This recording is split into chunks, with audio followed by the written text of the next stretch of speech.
The New Mexico Environment Department announcing it will offer voluntary PFAS testing for people in Clovis near Cannon Air Force Base and for base personnel. Thanks for joining us, everyone. Jackie Kingston is off for the next few weeks.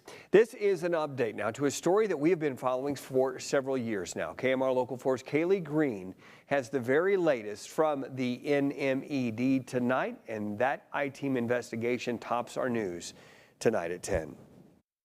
The New Mexico Environment Department says they will offer this voluntary blood testing for PFAS chemicals for up to 500 volunteers free of charge. As we've reported, PFAS chemicals were used in some firefighting foam used at Cannon Air Force Base to put out aircraft fires and for training, which then contaminated the Ogallala aquifer. We have known about PFAS contamination in and around Cannon Air Force Base since it was discovered in private well testing in 2018.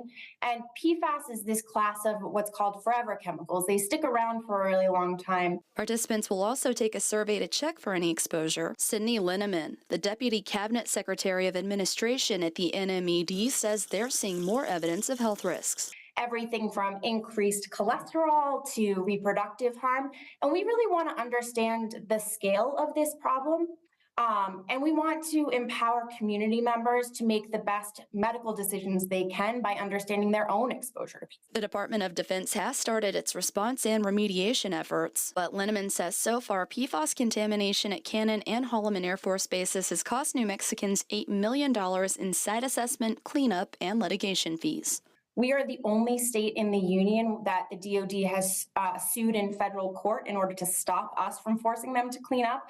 But we just want to see a resolution of this issue. We want to see cleanup of these pollution, and we want safety and security and an understanding of the risks for people who were potentially exposed.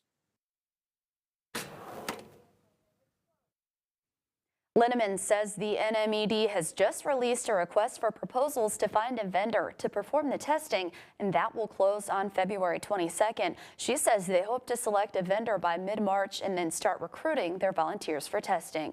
Live in studio, Kaylee Green, KMR Local 4 News. Andy? Kaylee, thank you. We've reached out to Cannon Air Force Base for comment, but we have not heard back. For a full look at our in-depth coverage over PFAS contamination in Clovis, head over to our website, myhighplains.com.